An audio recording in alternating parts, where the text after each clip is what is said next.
शाह साहब, आपका पहले शुक्रिया कि आपने हमारी महरूमियों को, इन बेहिस सियासतदानों को दिखाने के लिए इतनी हिम्मत करके यहाँ पहुँचे।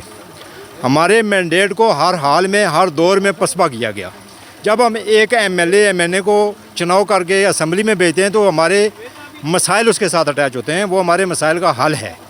वहाँ जाकर अपनी सियासत का रोना, अपनी सीट का रोना शुरू हो जाता है। और जो हमारी पसपाई है, हमारी जो हालात ख़राब हैं, वो 76 साल से वैसे ही चल रहे हैं।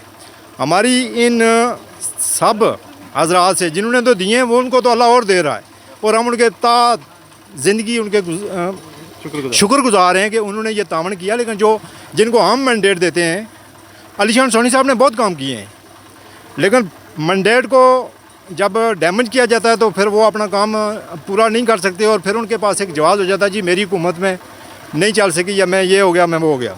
हमारा ये कहने का मतलब, ये सड़कें बनाना आवाम का काम नहीं है, इसमें एक कसीर सरमाए की ज़रूरत होती है। लेकिन फिर भी हम लोगों ने, हमारी मुश्किलात हमारे सरमाए से बड़ी हैं, लेकिन हमने मेहनत की है, हमने कोशिश किया, अपने हाथों से काम किया है।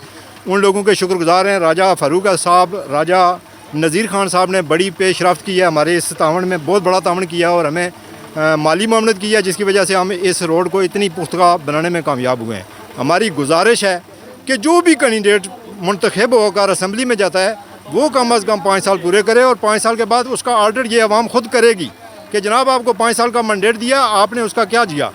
आज के बाद हम अगला दूसरा जो है वो ऑप्शन इस्तेमाल करेंगे।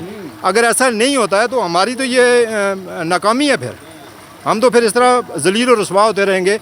बेहिस्सी का आलम है कि हमारी जो पहले इस सड़क पे, हमारी जो ऊपर जो सड़क हमने तामीर कराई है, अलीशान सोनी साहब का शुक्रिया कि उसमें हमारी जो बच्चियाँ डिलीवरी केस होते थे, वो बहुत ही खस्ता हालत थी।